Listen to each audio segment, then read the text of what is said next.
Hello, listeners, and welcome back to another episode of Cognitive Dissidence. As usual, I'm your host. I'm Jacob Shapiro. I'm also a partner and the director of geopolitical analysis at Cognitive Investments. Joining me on the podcast is my old friend Dario Fabbri. Dario is the director of the monthly Domino in Italy. He's an Italian geopolitical analyst, one of the best Italian geopolitical analysts that there is in the business, and a good friend, I'm happy to call him. We've been trying to get Dario on the podcast for a couple of months, but he's been so busy that he hasn't been able to make time, but we're super appreciative of him coming on now and giving us a perspective on Rome, on what's going on in Italy, Italy's view of the EU, and the rest of the world. So thanks to Dario for making some time to come on the podcast. We recorded on January 11th. This will probably come out in about a week or so. There's nothing too time sensitive on this, but if you see any big gaps, that's why. And if anything breaks in the next couple days, we'll publish it early. Otherwise, write to me at jacob@cognitive.investments if you have any comments about the podcast or about what CI does. Cheers. See you out there. Cognitive Investments LLC is a registered investment advisor. Advisory services are only offered to clients where Cognitive and its representatives are properly licensed or exempt from licensure. For additional information, please visit our website at www.cognitive.investments. The information provided is for educational and informational purposes only and does not constitute investment advice, and it should not be relied on as such. It should not be considered a solicitation to buy or an offer to sell a security. It does not take into account any investor's particular investment objectives, strategies, tax status, or investment horizon. You should consult your attorney or tax advisor. Dario, we've been trying to do this for a couple months now. It's so nice to have you back on the podcast. Well, thank you very much for inviting me. It's always a pleasure sharing some thoughts with you and even hang out with you. So I'm glad to be here. Did you get any votes for the leadership in the last Italian election? I know in the one previous that apparently somebody threw your hat into the ring. No. Unfortunately not, but I didn't deserve any votes, so it's better that I didn't get any. It's okay. But no, I didn't get any vote this time. I guess that's fine, although who deserves the votes? I don't know. So the first thing I wanted to ask you is, has anything changed with Meloni in power from sort of your perspective, either at a domestic level, at sort of an Italian geopolitical level? I was reading before we got on the podcast today that apparently the decision for Italy to supply Ukraine with arms and weapons and things like that has been delayed a month. I wonder if that has to do with sort of backroom negotiations. Just tell me from an Italian's perspective, because a lot has been made of Meloni in the Western press and in the English press about, far right this and conservative that. So I thought I'd try and get the ground truth from you and tell me what's going on there from your perspective. Well, yeah, she's far right, of course. It's not something that has been made up. It's the truth. Domestically, it's really too early to say if anything has changed so far, and I don't think has. Mostly her government has been focusing on identity, trying to build up their electorate with some measures that you can easily attach to law and order, so to speak. But especially when it comes to migrants or when it comes to crime or even rave parties. Here we spend a couple of months discussing a law on rave parties because this government won't ban those parties, illegal parties, I mean. So anyways. What kind of parties are these? I don't quite understand rave, what that is. Human techno parties. I see. Music. I got it. And sometimes, they were sort of a gathering with many youngsters coming from all over Europe to those parties, and of course they're illegal. They tend to take place in a wasteland around the country. But we're talking seriously 3-4 a year. But anyways, the justice say that domestically here the government has been focusing mostly on identity measures. They were called so here. And when it comes to foreign policy, nothing has really changed on that front either. And I'm trying to explain why. Well, something has changed, but not that much, to be more precise. I think this government wants to work around two relationships overall. Those are the one with France and the one with Germany. Mm-hmm. The problem here is that, at least so far, it looks like this government wants to rebuild those relationships at once, simultaneously. And also considering that the way that he wants to revisit those relationships is a controversial and even an aggressive one. It gets complicated. I will try to be clearer about this. The government doesn't want, of course, Germany to get back to austerity. Because if Germany does, of course, the European Commission will follow suit, to be very, very honest. And that would be very bad for Italy, but also for France. And that's the main reason why we tend to get close to France when it comes to fiscal issues. But also, our government wants to rework the relationship with France, especially when it comes to managing migrants in the Mediterranean Sea, and even more importantly, when it comes to the sphere of influence in Northern Africa and Western Africa, where, of course, France is usually the most important country, a European country. I mean, of course, then you have Turkey, you have China, but that's another league.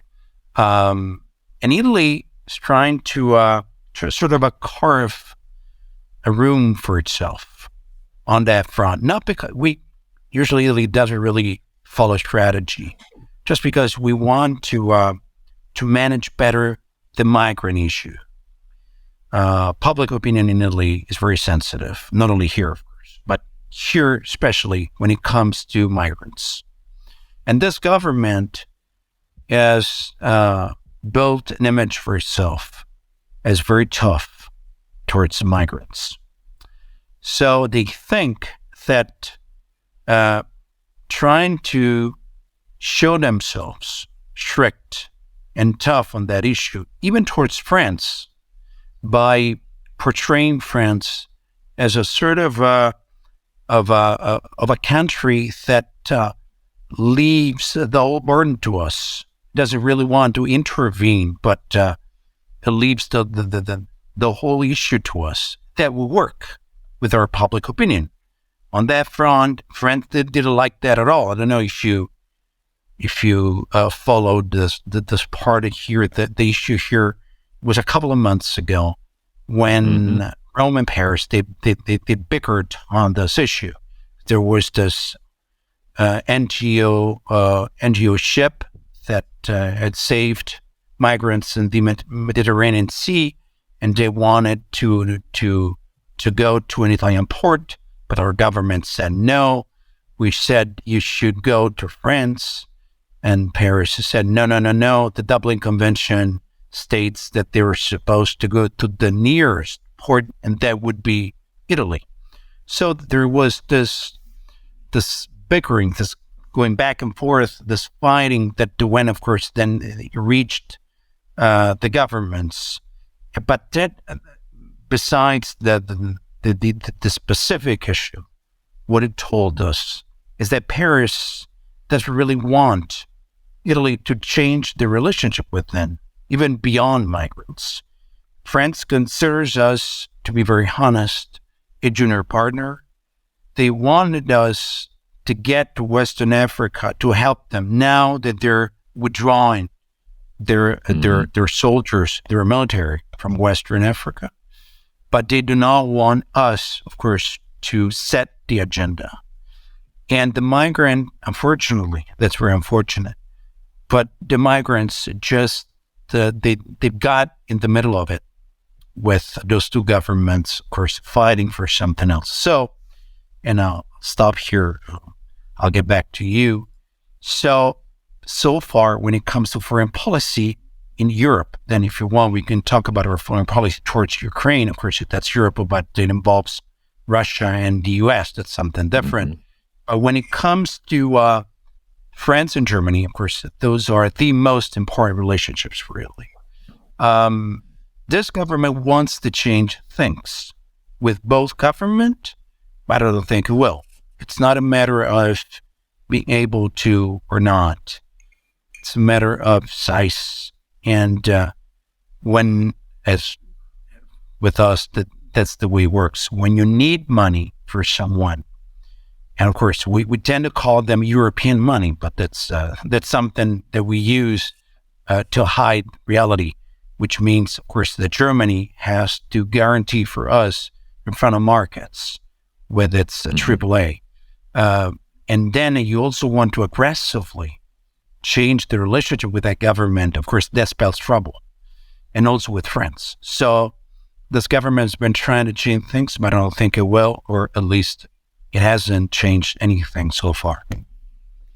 It doesn't sound like very good strategy to try and go after both Germany and France at the same time. Exactly. I would have said that Germany has probably never been weaker, just as a result of the energy crisis and the weak government that is there and the internal divisions with Scholz. I mean, it seems to me like Italy has a golden opportunity here to make common cause with Poland and Spain and everybody else on the periphery and say, like, hey, like, we need to reset things a little bit. Also France, Jacob, you should ally with France against Germany, so to speak, quote unquote. Mm-hmm. So yeah, I agree with you. And but that's not happening, I guess. No, I don't think so. You just mentioned Germany. I really agree with what you said. I think Germany, after Russia, but of course that's self-inflicted. Germany is the real loser of the war in Ukraine, to be very honest. It has to rethink on the short term. Yeah. Now it has to rethink its stance. It has to even its industrial model, totally, completely, and it has to decide what it wants to be as an adult. Of course, you would say we talked about this many times, and this very well. You could say it's long overdue. Germany had to think about this maybe 20 years ago. It wasn't a model, a sustainable model that could be possibly pursued for a long time. Russia is not a neutral country. It's a decaying empire that has got a vision of itself that does not allow any European country to have Russia as a tank or as a gas station, because it's something more complicated than this. And Germany now has to rethink itself, but that's something for them to decide. But I agree. If there was a moment, I agree with you on the energy component of that. But I mean, so we're recording here on January 11th. This will come out probably in a week or so, maybe a couple of days later. But I mean, one of the things that happened today was the German foreign minister showed up randomly in Ukraine and talked about how Germany wants to support Ukraine's efforts to join the EU eventually, which is why I say in the short term, like, Germany is really going to be one of the countries that suffers the most because of the loss of access to cheap Russian energy. But it seems to me that if Germany can use this to get the EU to start letting in more countries, and even, on a most optimistic basis, getting Ukraine into the European Union, I mean, that's been the entire German model this entire time. Keep expanding outwards, keep getting cheap labor from the East, then sell those products into new markets in either West Africa or wherever else you can. The thing about Putin's blunder in Russia is that if Russia really is that weak, if Ukraine can push back, and Ukraine can't get something like looking like a victory in this war, like they'll have solved Germany's strategic problems going back to the 1870s. This is what Germany's been trying to do for sort of centuries, literally. So I don't know if you see it that way, but do you think Italy would be cool with it? Yeah. I agree with you on this part when it comes to Germany, but I think that Germany will pay for energy much more than it did until last year, until February last year. That's something that, of course, will have a toll on the German business model. But you're right when you say that getting closer to Ukraine and even maybe getting Ukraine to the European Union, that will work for Germany. I agree. Let's remember that in 2014, when it seemed that Germany had found a sort of a medium way when it got into Ukraine between Russia and the U.S. Back then, Victoria Nuland got very upset just because they thought that Germany wanted to work around the U.S. and of course strike a let's say, I wouldn't say an agreement with Russia, but at least something that looked like it. So you're right Although about this. I will say that, like, not to throw too much shade here, but I mean, I'm pretty sure Victoria Nuland is always upset about something. She never seems to be happy about anything. No, maybe not, and she's still working for the administration. Of course, there was another administration in the meantime, but now she's gotten back to it. Anyways, you asked, and you're right. You think Italy would be happy with it? To be very honest with you, I don't think we have much saying into this. I think Italy. We tried at the beginning of this war. Italy tried maybe as much as Germany did. We tried to just to work around damage control. We hoped that the whole thing would vanish in a couple of weeks, and business would get back to normal. Then we realized that it wasn't getting back to normal, and we accepted the situation. And now we're trying to rethink, just as much as Germany is trying to do ourselves. But of course, the means that we have are not the means that Germany has. That, of course, will make the situation more complicated for us. But it was too risky, and it was wrong before to be that dependent on Russia and Russian energy.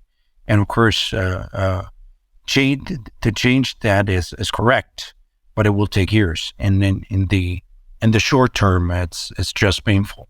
First, we have less means than Germany, and that makes things more complicated. It will get better in the medium term, but in the short term, is painful.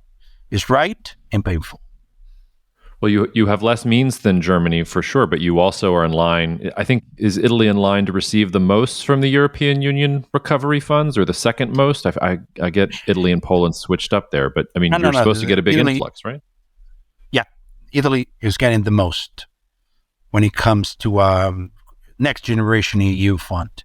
Yeah, we're getting the most. The problem is, as of course you know, that it's not getting just one intake. We've gotten a couple of intakes. We're gotten a couple of deposits, and but now it depends on the way we behave, on the way we act. There are some reforms that we're supposed to implement to receive the rest of the money, and that's complicated because we're talking about justice, we're talking about pensions, and with a country such as Italy, with such an elderly population, that's the third rail. That's something that you're not supposed to touch unless you want to die. So I don't know. I did not see any real possibility for reform here, but I might be wrong, and hopefully I am. Well, that's pessimistic. Why don't we sort of zoom out at a broader level? No, it is, because I mean, I would hope that there would be some prospect for reform, but it also sort of feels, maybe you feel this way, it feels like Draghi was the chance for that reform, and then once Italian politics sort of reverted to its normal, let's replace somebody with a populist like Meloni, that chance sort of sailed. You might be right about this, but there's something that I do not agree with you on this.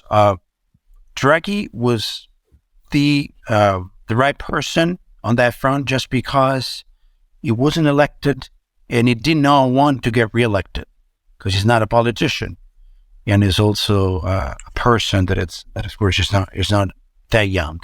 So he didn't envision for his future to get reelected. He wanted to become the head of state, as I bet you know.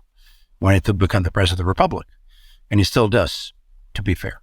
So it was the right person, not only because he's skilled, because of course is a very, let's say, experienced, whatever you want, but also because he hadn't gotten elected and didn't want to get reelected.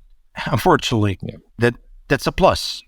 And if you want to get reelected with this electorate, with this public opinion, with this population, it's very complicated to touch pensions. It's very complicated to touch other vested interests that people, even legit interests of the people. And that's why I'm pessimistic. But as I said, I'm hopefully for real. I hope to be wrong.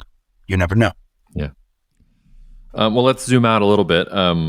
You've already sort of alluded to this, but I wanted to know how you're feeling about the European Union these days as a geopolitical actor. Do you feel like the EU is strengthening? Do you feel like the EU is just doing its sort of normal thing? Do you think the EU is going to help Ukraine? Do you think that the EU is eventually going to make a deal with Russia and sort of get a frozen conflict in Ukraine? How do you see the European Union in the year ahead? Because to me, it looks like quite a pivotal year for the EU. What do you mean with a crucial year this year for the EU? You know why I asked you, Jacob? Because almost every year is considered a crucial one for the EU. So I'm asking why, particularly this year. Yeah, well, so I don't say every year is crucial for the EU, but I get that most people say every year is crucial for the EU. But not you, of course. I've known you for too long to know that. I'm saying in general.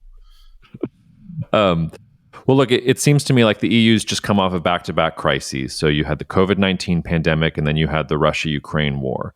And in order to get over the energy crisis, and in order for the European Union to sort of punch at the same weight as the United States, as China, you've also got the U.S. industrial policy as a major challenge there, I think, too, to Europe. It seems to me if those two crises don't drive the European Union to real reforms and to real cohesion within the bloc, I don't know what kind of crisis will do it. It seems to me that Europe has to make huge investments in energy infrastructure here over the next year or two and have to really get on the same page politically with all the threats that are surrounding Europe. Because if they don't do it now, they're going to be out of time by the time you get to 25, 26. You've got Turkey rising. You have China, having significant problems this next year or two, but probably emerging stronger after that. You've got Russia, lashing out, I think, out of weakness, but that still poses a threat to Europe. And then the United States being very protectionist. So it just feels like if Europe doesn't do it now, they're never going to do it. I understand what you're saying, but I think that the interests of the most important European countries are too different to get composed into a union, into a real political union. Let's take Russia. I think we already have the sort of a chat between me and you, but let's take Russia. The way that Spain looks at Russia is very different from the way that Poland looks at Russia, and it's legit. It's even normal. And let's take France. Maybe Spain doesn't really have a vision for Russia, but France does. To France, this war, of course, something very complicated, not only because it's a war, it's on the European soil, it's very close to home, and so forth. But also because, to be very honest, because this war, just the way that the French look at it, this war has brought the U.S. back onto the European continent. Of course, the Americans never left, to be honest, but they were distracted. They looked somewhere else for many years.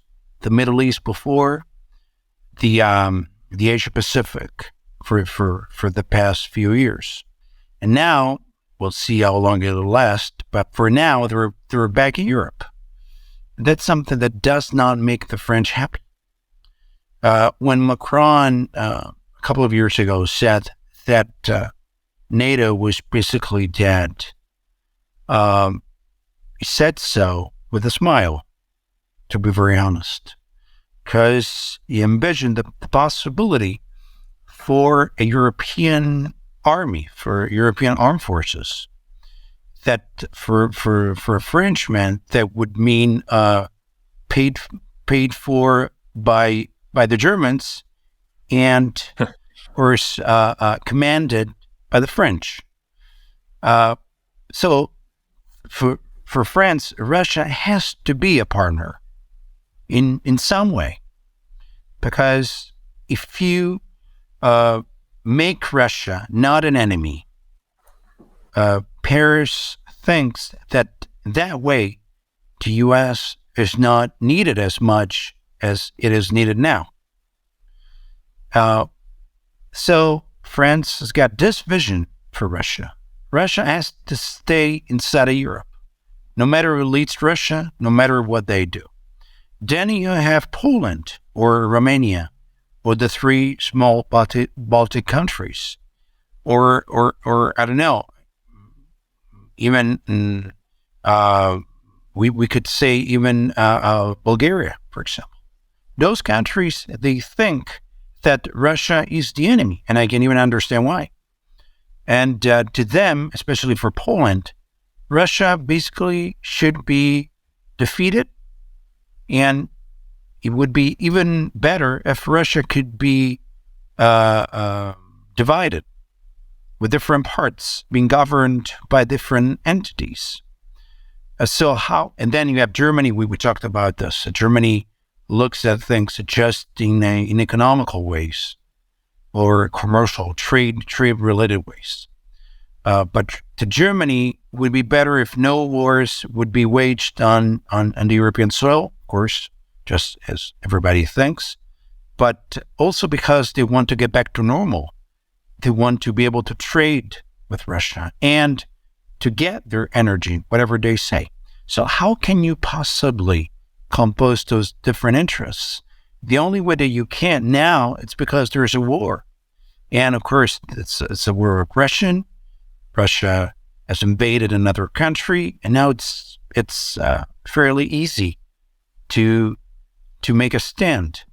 But when, and we hope it'll be yesterday, and not even tomorrow, but when this war will end, and hopefully will be now, I think that things will change, and those differences, those different views will get back to the fore, and that they will prevent any strategic agreement. I mean, among those countries, and it's that agreement that would possibly decide the future for the EU, at least to me. When do you think the war will end? I don't know. Really don't know. And the fact that I don't know is normal. The fact that the main actors involved in this war, they do not know that either, is more scary. It's never something that makes this war unfathomable to a certain extent. I believe that now the Russians are more inclined to negotiate, not because they were good, not because they realize that war is bad. Of course not. They're the aggressive part here, but because they realized that the longer this war drags on, the worse it can get for them. They could lose more territory than gaining it. So that's the reason why they want to sit at the negotiating table. And I understand anyways that the Ukrainians, that they do not want as much, at least not now, because they're right. They think that they should regain as much as territory as they can before negotiating with Russia. So then that makes the two parts, at least to me, still very far away. And I believe, and then I want to know your opinion on this, I believe that the U.S. would like for them to negotiate. Of course, Washington understands that the Ukrainians are right, and of course, Washington has been helping them, and for crucially, for many, many months with billions and billions of dollars. But I think that Washington understands that we're getting closer and closer to a stalemate, and would be better to negotiate. But that's my opinion. But as I said, and then we'll get back to you. I'll leave it to your opinion. I believe that the Ukrainians are right. We should definitely get into their shoes, considering what they suffered and whatever we know about this. and they believe that before sitting at the negotiating table, they should be able to regain as much territory as they can. Yeah, it's hard to.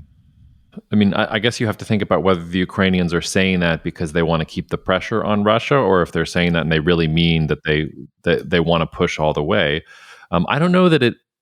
I don't know that it looks like a stalemate to me. It seems to me that if the West stopped supplying Ukraine with weapons, that Ukraine would be in a lot of trouble, and that Russia's approach to wars in its history is to grind them out and just endure more suffering than anybody else wants to. I made the mistake of thinking that Russia wasn't going to invade Ukraine because it was going to be bad for Russia to do so. I'm not sure why the calculus would change now, unless they really do think they're sort of in jeopardy of losing. You asked about the United States and what the United States wants here. I don't know if you have this colloquialism in Italy, but the idea that the dog is always chasing its tail. The U.S., when it comes to Russia, sort of like it caught its tail and it doesn't know what to do with it. The United States never expected that Ukraine was going to have this level of success, and it has sort of slowly lumbered into this position where it's the armory for Ukraine's defenders, and it can't pull back arming Ukraine's defenders without basically risking, Ukraine collapsing. At the same time, I think you're right that the U.S. doesn't want to see this go into an all-out war where Putin starts thinking about using nuclear weapons because Ukraine's attacking territory that Russia annexed. But if you also just, read the letter of U.S. foreign policy in both the Biden and Trump administrations, they call Russia a peer competitor. They call Russia a national security threat. You want your national security threats to collapse, right? You don't want them to be strong. So they have a sort of once in a generation opportunity here to make sure that Russia never threatens Europe again. I would think that there are parts of the administration that like that and like where the direction is going. Consider that we're talking about the U.S. I think that for the long term, I don't know if they do, but I think that especially the security and defense apparatus, they should think of what to do with Russia for the future, considering that China, of course, is the main enemy, and it's not advisable to fight two big enemies at once. Also, of course, Russia is a decaying one, but still is a great enemy, and you're supposed to divide that front, right? Just as the U.S. did in the 70s, in 1972, when, of course, Henry Kissinger flew to Beijing just because he wanted to divide the front. Of course, back then, China was the weaker enemy, and you're supposed to get closer to the weaker enemy just to get that further from the stronger one. So now I think that in Washington, I don't know if they're doing this, but they should think of what to do with Russia for the future, of course. Because I think that Russia would run towards the U.S. if the Americans would, open up to them to a certain extent, of course. Just because the Russians understand how weak they are, and they understand that their situation is not defendable. The way they got themselves into this war is a big mistake. I think that Putin, or maybe not Putin, I don't know, but part of his entourage understands this. And I think that the Americans should know this as well. But I also understand that, as you said, it would be very difficult for the Americans to withdraw now, to say, of course, we tried, we supported Ukraine. And now, even though Ukraine is the part that's been invaded and suffered all that we know, now we make a step back and we want to talk with Russia. I think that's a complicated situation for the Americans as well, and I want to know your take on China on this, because I believe, but I want to know what you think, that China is very happy about the way this war is going. No matter what they say, Chinese and Russians are not allies, not at all. Of course, they have a common enemy. That's the U.S. But being an ally, it's something very different. There are two empires that touch themselves, that know each other very well, and that's been going on for centuries. To Chinese, the Russians are white Europeans that have occupied a huge part of Asia.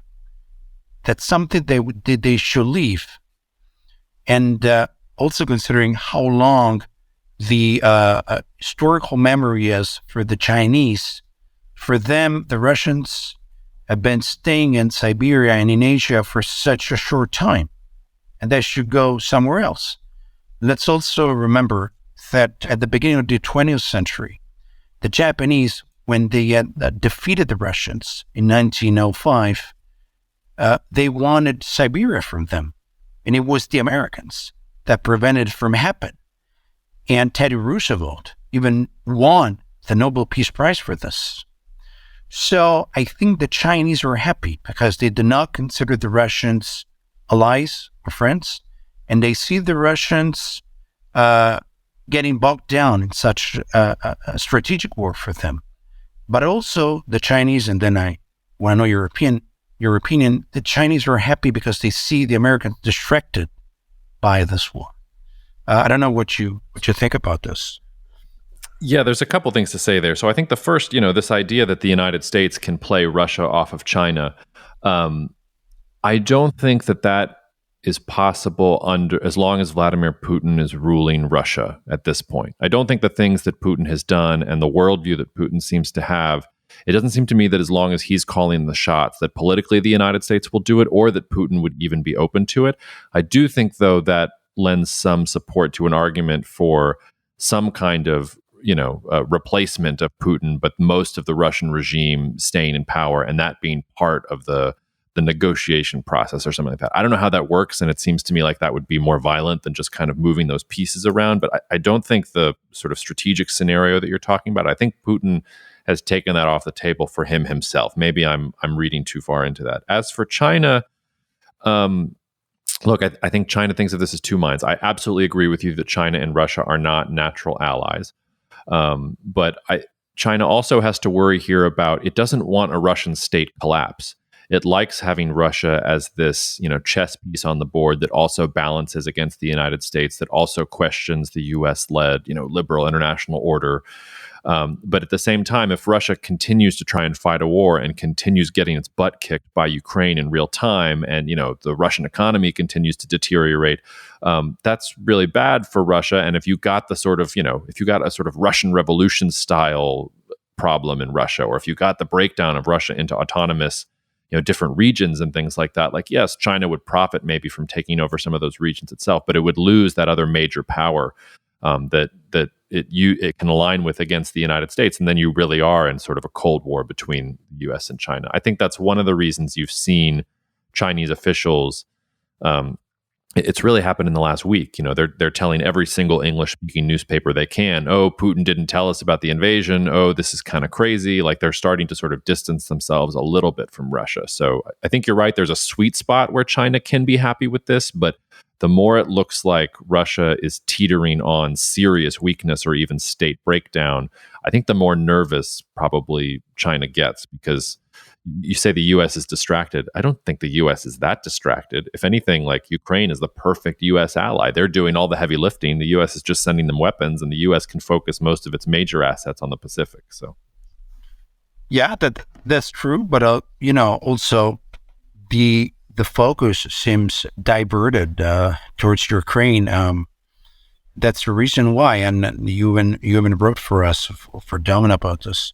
That's the reason why Nancy Pelosi had to fly to Taiwan last summer, to me at least, just because she wanted to make a statement. She wanted in that case, but when I say they, the Americans first, maybe the White House wasn't even on board, but she or her entourage and parts of the U.S. government, they wanted to state, especially they wanted to say to the Chinese that they weren't that distracted, that even in the midst of such a war, they were keeping their eyes on Taiwan. But that's, to me, if you feel bound to make such statements because you feel you're distracted. But maybe the U.S. is not, as you said. But I think that the Chinese would definitely pay for the ride. They would pay for the Americans to stay in Ukraine or to wage a war even remotely as they've been doing to Russia for many years. Let's remember that when the U.S. incredibly got bogged down in Afghanistan and Iraq, the Chinese paid for the right by buying, U.S. debt, huge chunks of U.S. debt back then. So I don't know. I think the Chinese are happy with U.S. being at least more distracted now than they were a year ago or 2 years ago by the Ukrainian war. And I think you're right when you say that, of course, China wouldn't root for Russia to get divided or to collapse. I agree with you. But Russia to get weaker and weaker for China is not that bad. And also considering that now China could buy Russia's oil for a discounted price. And that's something, of course, I think makes Xi Jinping and his entourage happy, and also the Chinese public. It's a complicated situation for sure. It is. I wouldn't read anything into Nancy Pelosi's visit about the U.S. I think that was all about Nancy Pelosi. It was only her doing, you said. Yeah, I don't think that has anything else to do with the United States. And I mean, the semiconductor restrictions and the acceleration in the trade war that the United States has really presided over since Pelosi's visit, and since you had that little spat between the United States and China over Taiwan, I think tells you that the U.S. is not that distracted. I don't see that Ukraine is sucking up U.S. bandwidth when it comes to China from that perspective. Dario, I know you have to run and I have to run in a couple minutes. I could talk to you for hours, but anything else you want to talk about really briefly before we get out of here? Or anything else that's on the top of your mind? Are you ready to come around to my position that Brazil is a rising superpower, or do you still think Brazil's going to collapse? Well, what's on your mind? Considering that you just mentioned Brazil, and we had a couple of days ago sort of a reenaction of the assault on Capitol Hill. How you looked at this? Did you follow? Of course, I bet you did. Did you follow the crisis in Brazil, and what kind of impression you've had so far? What's your take on it? And it really looked like a reenactment of the assault on Capitol Hill. And also consider that Bolsonaro is right now in the U.S., is in Florida. That's make the whole thing pretty strange, and also an embarrassment maybe for the U.S. administration at this point. Yeah, well, I mean, we recorded an emergency episode on the Brazil situation here. The spin doctor in me wants to say you should actually read what's happening in Brazil as a positive. The Brazilian military hasn't gotten involved. The people that showed up and were doing this sort of weird January 6th type reenactment, they seem to represent the real radical lunatic fringe of Brazilian society. They're being condemned by Bolsonaro himself and all of Bolsonaro's supporters, and everybody across the Brazilian spectrum is criticizing them, and they've already been cleared from the situation. The place that is more disturbing in Latin America right now is Peru. Again, it's Wednesday, January 11th. This will come out in a week, but I mean, the protests in Peru over the last day or two, I think the death toll is up to 47. I mean, there's a country where you're seeing real state collapse, where you're seeing violence in the streets, and where you're seeing large amounts of the country that are at odds with each other about the country's future. I don't see that with Brazil. I actually see a country that is mostly center-right and would have elected a center-right president if it had been anybody other than Bolsonaro, who just loves saying crazy things, so crazy that he couldn't get, a center-right really majority in the Congress and in the Senate and the Chamber of Deputies. Couldn't get it through. So I don't feel so bad about Brazil. In some sense, I think this is just sort of normal business in Brazil. Me either. I agree with you. And I happened to be on television during the assault, so I had to comment, right away on this. And I said something very akin to what you just said. That especially when it comes to the military, to the armed forces, considering that. Bolsonaro and also his former vice president, they were very close to the armed forces. If there was a moment for the armed forces to storm those buildings and to make a coup, that was the moment. And the fact that the military didn't take part into this and that didn't move a finger on it, I agree with you. It's a sign of maturity for the Brazilian society and for the Brazilian state. And of course, that wasn't a great spectacle. It looked pretty much as January 6th in the U.S.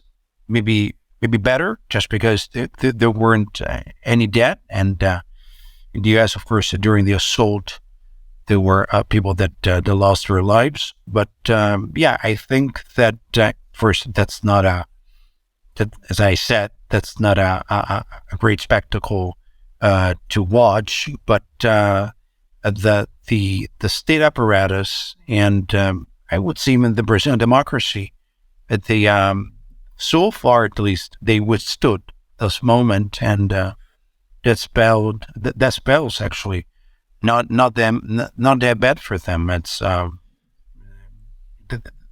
situation is not as bad as sometimes it's been portrayed to be.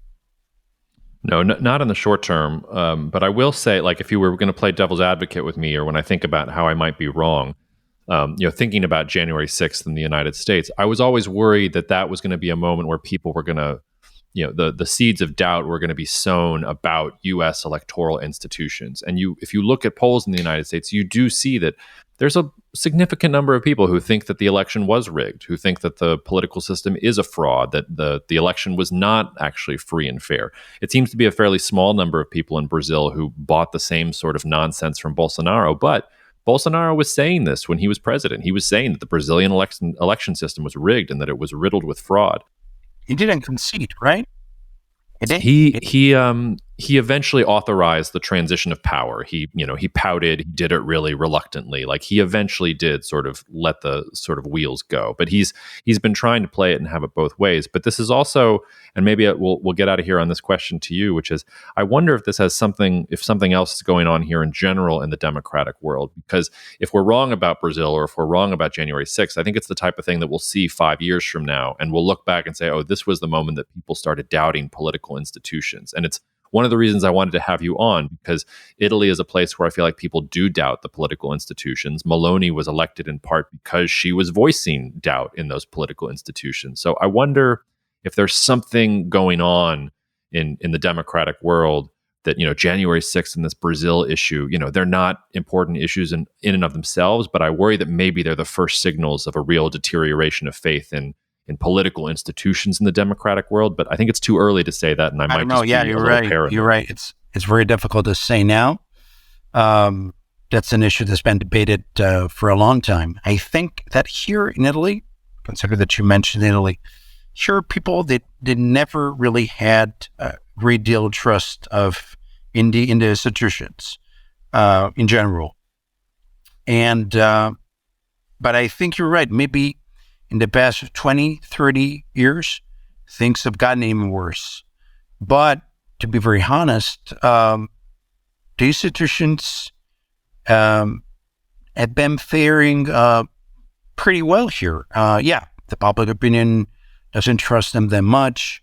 Some people think that the elections are rigged, or maybe if they're not rigged, there's always someone that profits from them, and that's always something that we do not know that happens behind the scenes and so forth. But even so, here democratic institutions they're still standing, and of course that's good news. But you're right, we should get back to this in maybe 5 years, and let's see how things are going in the U.S. and in the rest of the democratic countries around the world. All right. Well, I've bookmarked. We'll get back to this in 5 years, but I hope you'll come back in a couple months and talk to me about what else is going on in the world. Whenever you want. So. Always a pleasure. Whenever you want, sure. For real. And I hope one of these days, Dario, we can do this in person and we can be drinking wine and eating pizza over a podcast. That's like my real dream here. Hopefully. It's fair to say that you said that maybe in the near future you're flying to Europe. So I'm going back to the U.S. maybe this spring or next summer. So here or there, we'll get back together, and we could have a pizza, whatever you want. All right. Sounds good. Cheers, Dario. Thank you so much for listening to the Cognitive Dissidence podcast, brought to you by Cognitive Investments. If you are interested in learning more about cognitive investments, you can check us out online at cognitive.investments. That's cognitive.investments. You can also write to me directly if you want at jacob@cognitive.investments. Cheers, and we'll see you out there. The views expressed in this commentary are subject to change based on market and other conditions. This podcast may contain certain statements that may be deemed forward-looking statements. Please note that any such statements are not guarantees of any performance, and actual results or developments may differ materially from those projected. Any projections, market outlooks, or estimates are based upon certain assumptions and should not be construed as indicative of actual events that will occur.